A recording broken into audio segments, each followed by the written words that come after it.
Welcome back to our study on the book of Romans. This is Sonship Establishment, and this is session 58. I just want to pick back up on a couple of things that I said in the last session to kind of get ourselves back on track for this one, and that is because your prayer is a must, but you're not practicing a religion, there's no formula for sonship prayer. When I put that little thing on the board about ask, confess, thanks, and all, there's no formula. That's also the reason why people always, especially when they've come to the place where they're going, a lot of stuff I used to ask for, not the stuff I should be asked for anymore, they want to say this, what are you praying? Or in this particular situation, how would you pray? And I'm reluctant to give you that. And the reason is because if I tell you what I'm saying, you'll just repeat that. And that's not what I want to happen. What I want you to do is for you to have a real communication with your... Can you imagine overhearing somebody's phone conversation, the next time you get on the phone, you're just going to try to duplicate that? I mean, that wouldn't work in a real conversation. You could fake it one way and duplicate the whole thing. But you're going to pray about some things a little differently than I'm going to pray about them. And it should be that way. And that's okay. So that's why I'm reluctant to give you that kind of an answer, because I don't want you just scripting out what you're doing. I understand that you're really looking for it, but I've waited until we've gotten to this place so that we could actually cover these things. In Romans 8, you'll also notice that there's nothing in the chapter here where Paul is going to instruct anybody about prayer, and he's not interested in doing that. In fact, in the whole book, there's no instructions about how to pray. What to pray for and all that kind of business. The Jews practiced a religion. You are under grace, not under the law. So you're not practicing a religion. Is prayer as essential for you as it was for them? Yes, but listen carefully, for different reasons. Prayer was important to them for this reason, but for you, it's going to be a different reason. And again, I'm just kind of setting this up. By the way, do you know why people... Look, I came from a good old Baptist background. You know what we used to do? We used to preach sermons that made sure that people showed up. And if somebody didn't show up, it bugged me, because that's the way I was mentored. You know, it bugged me. And I'd be going, where are they? You know, they should have been here today. They needed this, you know, that kind of business. You know, it just bugged me. That's why we show up. And it's not that I don't care anymore, but I'm not your tutor and governor. If you don't want it, I can't make you want it. And it's honest. That's why it's honest attendance. You have to be here not because you were coerced or because, you know, we were giving away stuff, but because you really want to be here. And my whole attitude toward that kind of thing has shifted. Well, you know, the Jews went because there were requirements for what they were doing on the Sabbath day. And we kind of do the same thing for church. Well, it's Sunday. We're supposed to go to church. And I had it. I mean, if I was out of town, it didn't matter. I found a church. Because I thought you know, we're going to be... If I'd known what I know now, it wouldn't have been near as big a hurry as probably I was back then, because what I was going to be getting probably wasn't helping me. But, oh well, that's another story. Under grace, though, prayer is still a necessary and essential thing. Now, I want to say one more thing. Verse 26 and 27. Yes, we've talked about the infirmities. Yes, we talked about we know not what we should pray for as we ought. But listen, what's going on with sonship prayer is way more than you just discovering what it is you should be asking for. It's more than that. So I don't want you to get to thinking the only thing we're after in this is getting our list right. It's way bigger than that. Way bigger than that. people get the idea that in prayer, God the Father is kind of passive.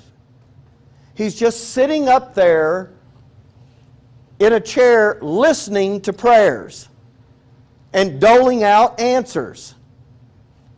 You know, like Gloria praying to pass her test, you know. Oh, No, she was little. Okay, she was little. She wanted us to. Okay, she's not very big now, but you know. Okay, she was little. But I mean, you know what I'm saying. We get the idea that's what all God is doing, is He's just listening and handing stuff out. Really, He has a much bigger role to play in sonship prayer than just that. And He has an actual role to play. And as I mentioned at the start of this, He has something at stake in your prayers. And that's something we don't often think about. What He gets out of sonship prayer. And He really does. And you'll discover as we go through this. As you go back, and I'm going to take you there in just a moment, and I know you think I'm stalling, but I'm not. I'm trying to make sure I've said everything to you that needs to be said. So when we turn back there in a moment, you're going to see that there's a problem that when we go back and look at this, and this kind of gets expanded and explained back, you're going to see that there's a problem that you realize is going to have to be dealt with. And here's how big a problem it is. It threatens your whole sonship education. It makes it so that your sonship education may fail. Your Father knows about this problem, and those two verses right there are the things that put your mind at ease that your sonship education will not fail because of this problem. Now I know again I'm kind of beating around the bush about it, but I'm just trying to kind of set the stage for this thing so that when we see this and then we come back to Romans 8, you'll see that this is not just disjointed. He didn't just go from talking about the creature to talking about prayer to now he's going to go talk about something else and there's really no connection. But you'll see that there really is a connection to the things that are listed here. And there's some other things that I want to talk to you about before we actually turn over there. Here's where you need to be in your notes. There's a chart in those notes. I know I've handed this chart out to you before, but I didn't figure you would all bring it with you every study, so I reproduced it within these notes. If you're going to go back and you're going to find where all of this is, one of the logical places to go would have been back to the table of contents in Proverbs. Why? Because no matter what program you're in, your sonship education is outlined right there for both programs. And along with that, you have exhortations.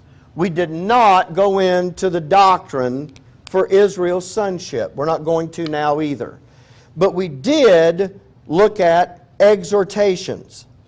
Now, most of the time, and when you look at the things that are sitting up here, people look at prayer to get them out of a jam. That's what most of those are for. It's either for them or someone else that they care about. There's a problem going on, and we're wanting to get God involved in helping us do something that we're not able to do anything about ourselves. But really, when you understand what's behind real sonship prayer, you're going to find that that prayer is as necessary on your best day as it was on your worst day. And I mean just as necessary. Remember, let me take me back to my old years. God, my back is hurting today. You know, I need you. That's the way I was praying. But on a day when my back wasn't hurting, He didn't hear anything about that. When you get sonship prayer down, He hears as much from you on a day when everything is going right as He does on a day when everything is going wrong. Won't make a bit of difference. Again, I'm trying to set the stage so that you understand we're not talking about these kinds of issues, because we only pray for these kinds of issues when they're not happening. Okay. So, Proverbs 1:2. To know wisdom and instruction, to perceive the words of understanding, to receive the instruction of wisdom, justice, and judgment and equity. When you see that first part before the colon, to know wisdom and instruction, what is that pertaining to? Something about your sonship. That's your sonship orientation. When you get to perceiving the words of understanding, what is that? And that's where you are now, in sonship establishment. You know that those 4 decision-making skills of wisdom, justice, judgment, and equity don't show up until Romans chapter 12. So you're in your establishment part. So I got to thinking, if I'm going to get this straight, I'm going to have to go back and look at that stuff that came before up to where I am now and sort through that and see what has been said to me. And there are some things that are said to you. By the way, that verse comprises your sonship education. Level 1 of your sonship education. 2 phases. You have orientation and establishment, and then you have the actual start of the education where you learn those 4 skills. And there's level 1 of your sonship education. Now let me get my chart out here because I'm going to ask you to follow some things along because I didn't put this up on the PowerPoint. The exhortation that goes along with this, when we put this on the board a while ago, your commitment to education, I want to put those verses up so that you can look at it.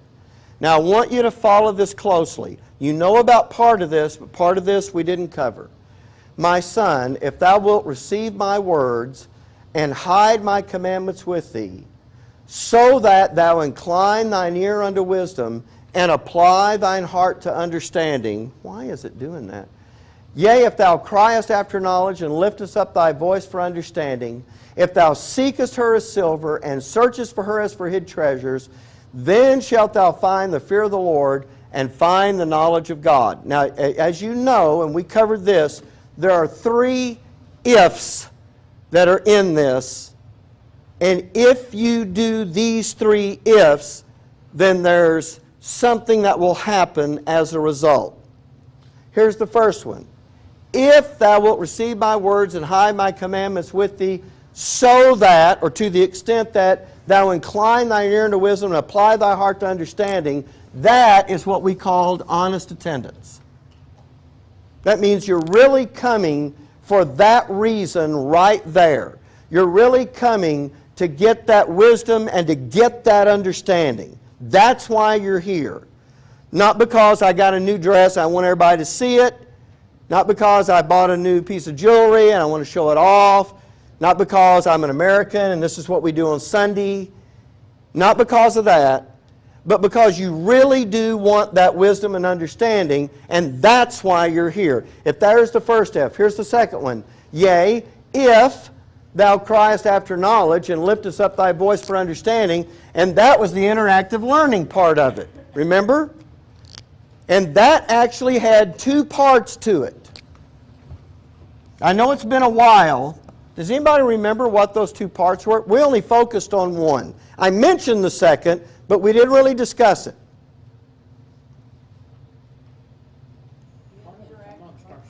Okay. We talked about in this local assembly, you are going to practice interactive learning, and that was going to happen not only by you asking questions and saying, here's what I'm thinking, is that right? But even afterwards, among ourselves, when folks are going, you know, and you're talking about and you're discussing, and people that are standing there listening are going, oh, you know what, I get that now, I see that now. But there's an interaction going on, and you're learning as a result of that interaction. But I told you back then, something else that also would produce that, and that is that 2-way communication between you and your Heavenly Father. You're not just going to learn it here, but you're going to go home and you're going to talk to your Father. There's one direction. And then you're going to ask Him to search your heart, and that's going to be the second direction. That's why to learn what the searching of the heart is imperative for that to happen. Because it can't be enough for you to just come here and sit through Bible class, but you're going to have to learn to really carry on this conversation with your Heavenly Father on your own. Not saying you don't know how to communicate with Him, you do. But this thing of the searching of the heart is critical for this. Both of those together constitute interactive learning.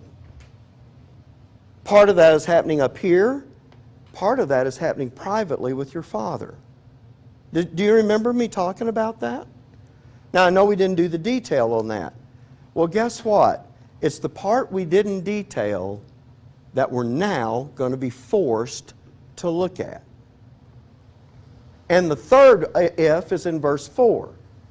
If thou seekest her as silver, and searchest for her as for hid treasure. And we talked about what it meant to seek for silver or search for hid treasure, that it was something that was a top priority. It was something, we did it like this. The whole reason you work a job is because you got to make money to live. So how important does the job become? It doesn't even matter if you don't like the job. That's how you do it. That's how you do it, right? So, verse 5 gives you the payoff. You got an if, and an if. And if those three ifs are done, verse 5, then shalt thou understand the fear of the Lord and find the knowledge of God. What is that knowledge of God? What is that? Give me another way of describing that. His wisdom. Give me another one. It's His Word. Give me something that tells me what it means to you. Huh? Well, I'm really looking for, that's your sonship education. Huh? It is godliness, but it's what you're after in this. You're wanting to be educated as a son. That's the knowledge of God that you're after. And He says, if you do this, and if you do this, and if you do this, then you'll get that knowledge. If you don't do them, what happens? Let's just take one. Let's suppose that you don't have honest attendance. The reason you're here is because you thought you might get lucky and we'd have food. If that's why you're here, are you really going to get the payoff for this? No. That's why there's no sense in trying to force anybody to do something they don't want to do.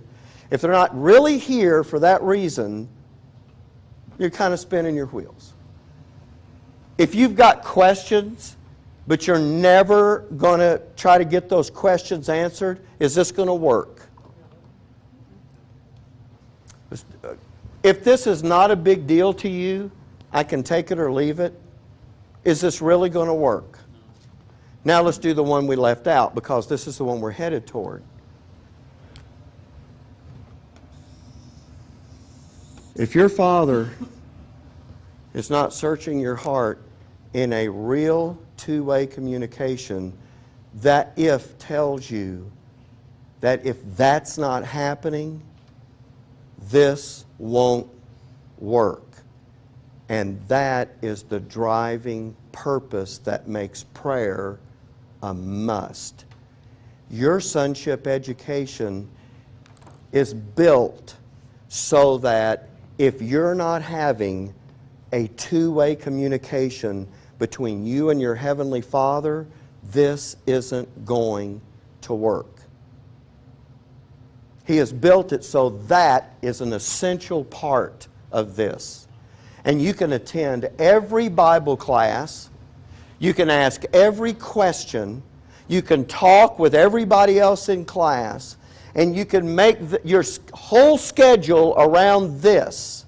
And your Father has constructed it so that If you're missing that ingredient, this comes to a grinding halt.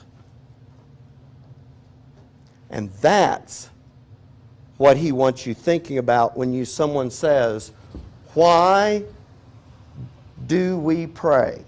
These are all great side issues, but they're not the issue. The issue is because that is the ingredient that makes this work. If I leave this out, the cake doesn't rise, something doesn't happen, because he has made it so that that interactive learning in both components have to take place. If you start thinking about it that way, if you think about it that way, all of a sudden you realize what your infirmity is, and you understand what verses 26 and 27 are now doing for you. Let me see if I can lay this out so that you can see that. Because one of the things is, if this is imperative, what's the problem? Right now, I'm talking about right now, in where we are, what's the problem? That's right. Because you're going to say, I'm going to have this two-way communication, and I don't know what to ask for. So how, if I can't get it done without this, and I don't know how to do this, guess what? My whole sonship education is at risk of failing. If you're saying that this is dependent upon a community, because here's the communication that you're going to have. God, I don't know what I'm supposed to say to you, but I'm trying to have a two-way communication. Do you say amen now? Or do you wait? Do you go, and I don't know what searching the heart is, but I need you to do it. Are you done? Just give me a sign. Maybe a rooster will crow or a plane will fly over. I just need some kind of signal. Is that how that goes? And from that, your sonship education goes forward? See, that becomes ridiculous. So when you see that these ifs all have to be in place, and one of them, you can do the others, but one of those is dependent upon something you don't yet know how to do, you're going to say, well, if I've got to do that, I'll never get it done.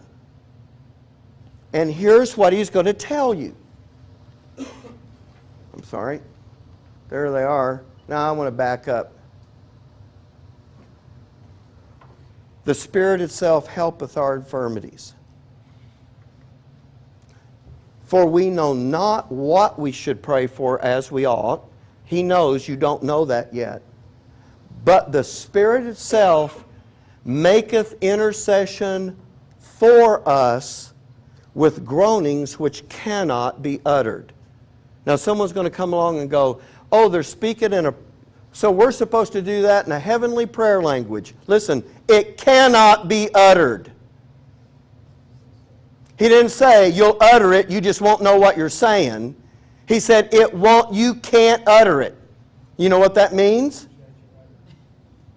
It means it won't come out of your mouth. You can't utter it.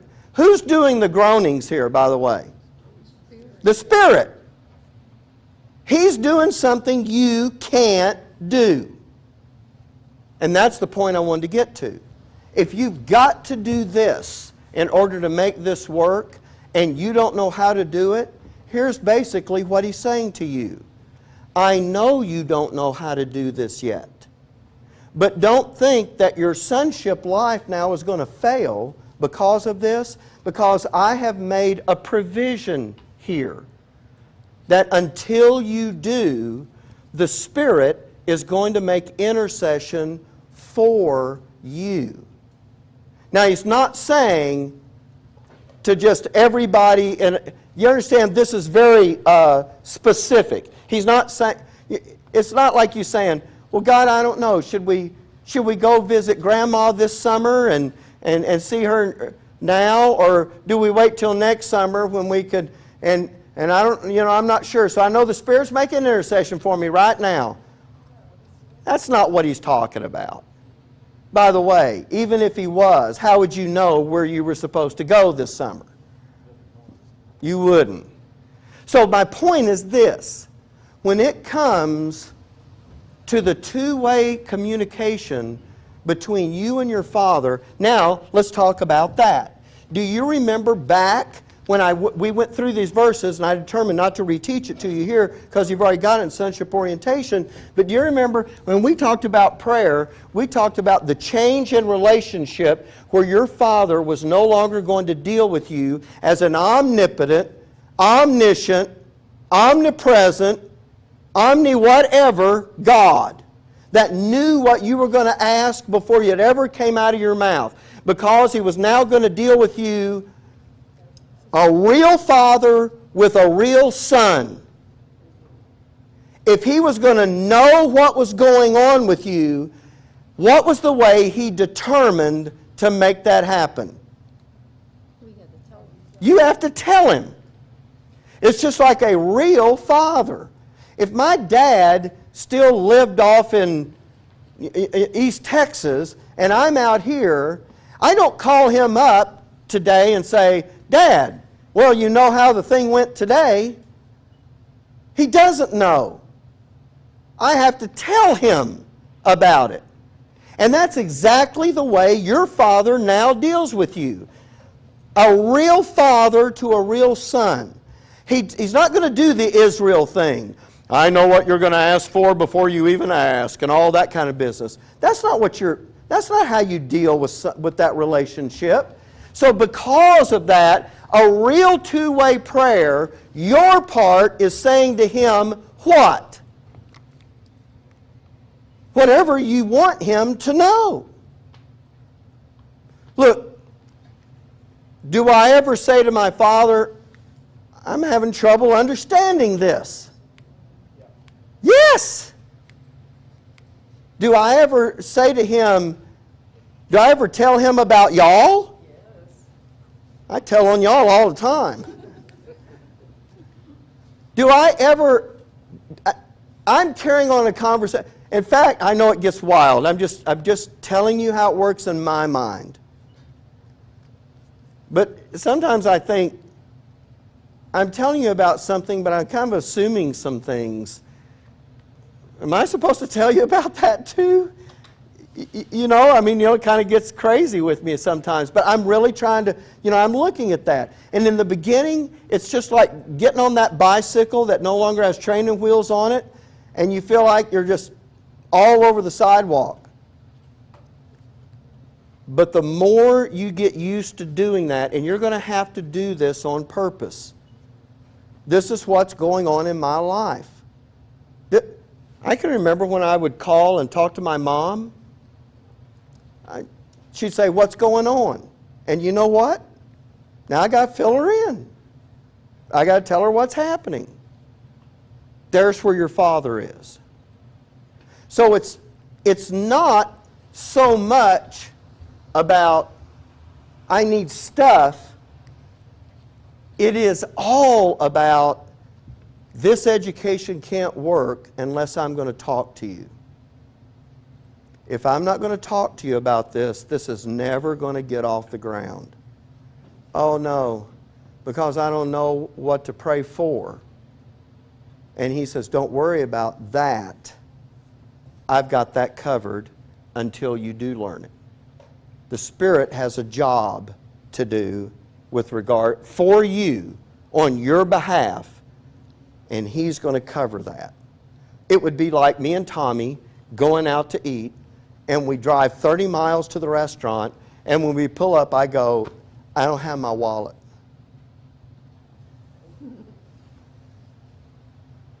We came all the way this way for nothing.